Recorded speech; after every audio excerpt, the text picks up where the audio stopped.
Là, cette vidéo, elle sera un peu différente des autres. Mais je pense que ça fait du sens que j'en parle. C'est pas pour me mettre en avant, c'est plus pour être plus correct, plus vrai. J'ai fait un rêve. J'ai fait un rêve cette nuit et il m'a poursuivi tout le long de la journée. Pas constamment, mais quand même, il est là. On se rappelle pas toujours ses rêves, hein, mais celui-là, il s'accroche. Voilà, j'ai rêvé que par pure gentillesse, je voulais aider un enfant qui avait besoin de moi pour décorer un mur pour une fête, son anniversaire, je sais pas quoi.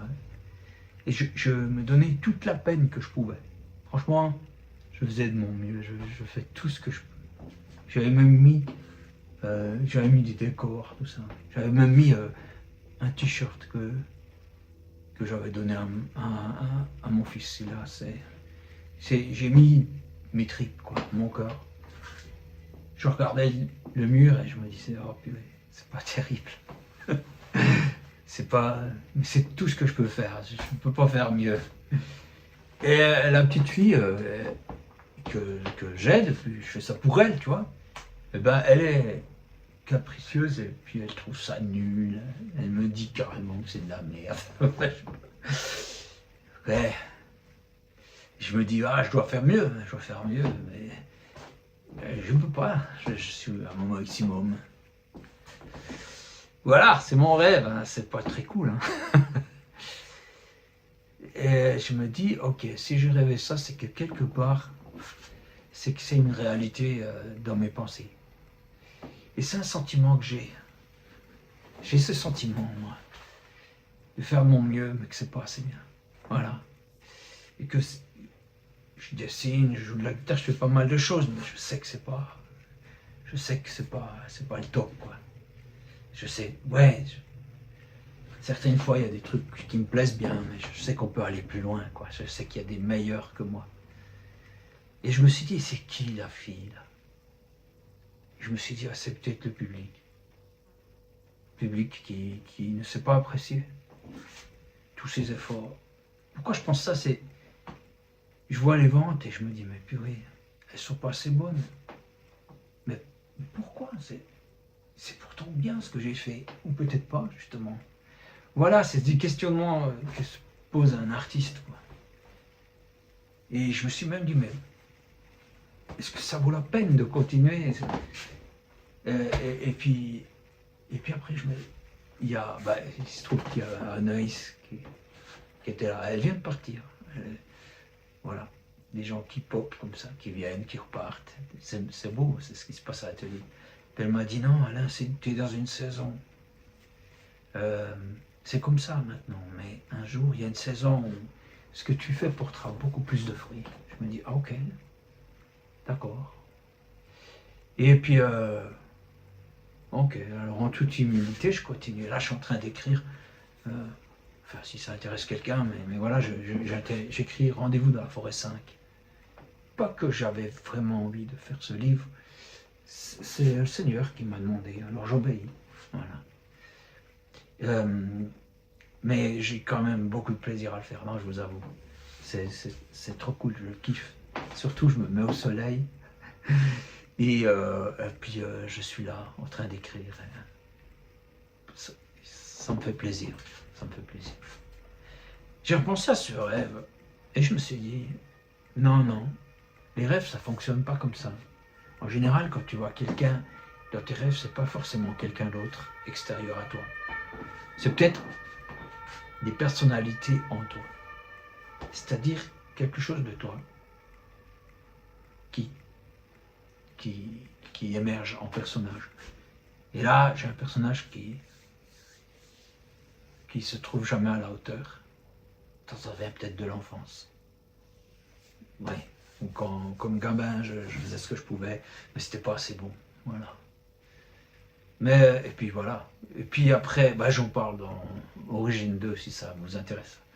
Et puis, et en même temps, peut-être c'est aussi moi, la petite fille capricieuse. Ouais, qui ne sait pas apprécier ce que je fais. Alors, je me dis, ok, il faut rééquilibrer tout ça. Et c'est ce que j'ai fait. Ce matin, j'avais ce poids-là. Ça me travaillait, je me suis dit, merde, mais qu'est-ce que ça signifie tout ça? Et je vous encourage à ne pas garder les choses. J'étais en forêt, j'ai dit au Seigneur, quoi. J'ai dit, Seigneur, voilà, c'est ça, j'en suis là. C'est pas évident, c'est pas évident. Mais peut-être parce que c'est pas évident, la vie d'artiste, ça me permet d'être plus proche des gens, pour qui c'est pas évident non plus. Et écrire des choses, moins triomphaliste que oui, tout va bien, si tu pries, tout va bien. Et je dois quand même dire que je trouve l'équilibre. En allant à la forêt, j'ai trouvé un équilibre ce matin. Pour remettre les choses au contexte. Je sais que Dieu m'aime, je sais que ce que je fais touche des gens, tout ça. Pas autant que je voudrais, moi j'aime. Moi je vous dis, je vois les. J'en parlais, j'étais en bagnole, j'ai quitté. Je parlais dans ce que j'écris. Hein. J'étais en train de rouler en direction de Zurich. Et puis je vois Zurich apparaître petit à petit. Et je vois des grosses maisons. Et je vois tous ces gens. Je vois ces milliers, peut-être millions, je sais pas. Je sais pas si en Suisse on a une ville avec des millions, je crois pas. Mais quand même beaucoup, beaucoup de gens. Et derrière chaque fenêtre, je me dis, il y a quelqu'un. Il y a quelqu'un qui regarde au loin. Peut-être pas tout le temps, mais de temps en temps. Et ça fait beaucoup de gens. Ça fait beaucoup de gens. Et je me suis dit, combien ont la foi, combien... Et je me dis, moi j'ai la chance d'avoir Dieu. J'ai la chance d'avoir ce contact avec Dieu. Et vous l'avez aussi, si vous avez compris que Christ est la porte. Et puis que grâce à cette porte, vous avez accès à Dieu, là, comme ça, sans que ce soit compliqué. C'est extraordinaire, c'est merveilleux. Puis je dis, mais combien de gens ont ça dans mon propre pays? Et ça me fait beaucoup de peine.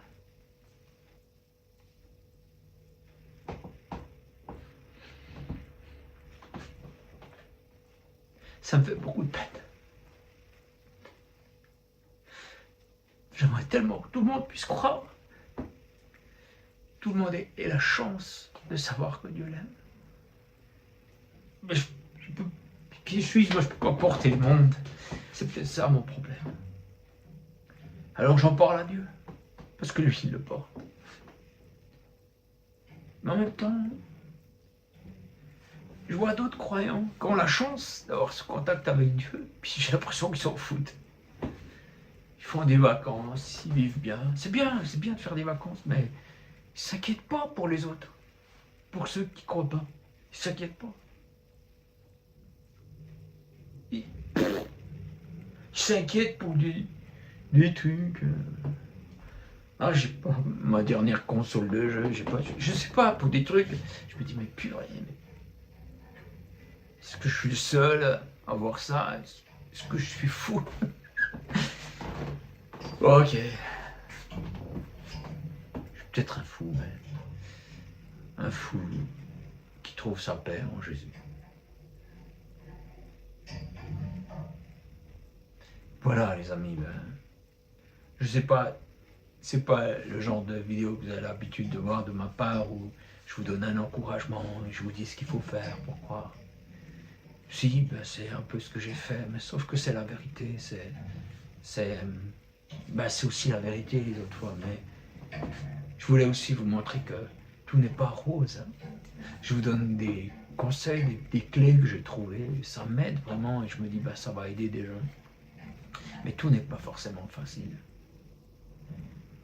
Et je me sens privilégié, très privilégié de pouvoir faire ce que je fais. Même si c'est, ma foi, pas parfait. Mais j'espère que mes intentions, au moins, sont pures et que Dieu va utiliser le peu que je sais faire pour toucher le plus de gens. Je vais le voir, je vais voir des choses grandioses, je le sais. Ou peut-être pas de mon vivant, mais je sais que Dieu va faire quelque chose de grandiose. Pour reparler d'Anaïs, elle m'a vu sur un cheval comme un guerrier.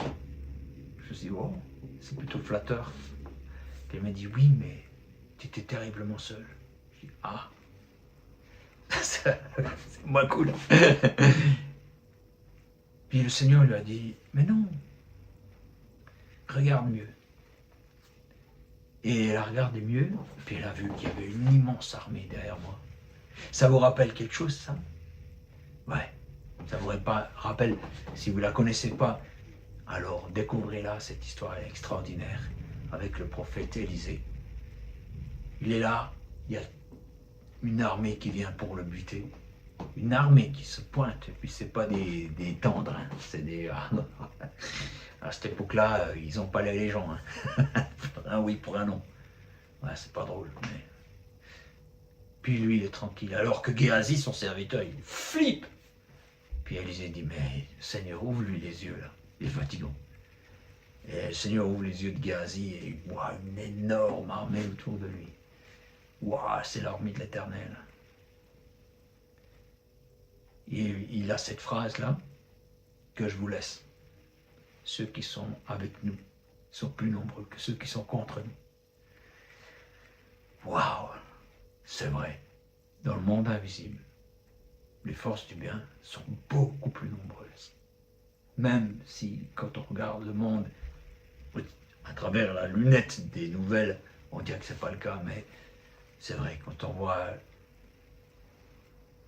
autrement, c'est vrai que c'est énorme. Et que Dieu est fort. Et c'est lui qui a le dernier mot. À la toute fin de tout ça, c'est lui qui a le dernier mot. Yes. Bon, ben, je n'ai pas que ça à faire, moi. Je dois y aller. Je vous embrasse. Et quoi que vous disiez, si c'est comme moi ou pas, regardez à qui vous savez. Allez, à plus.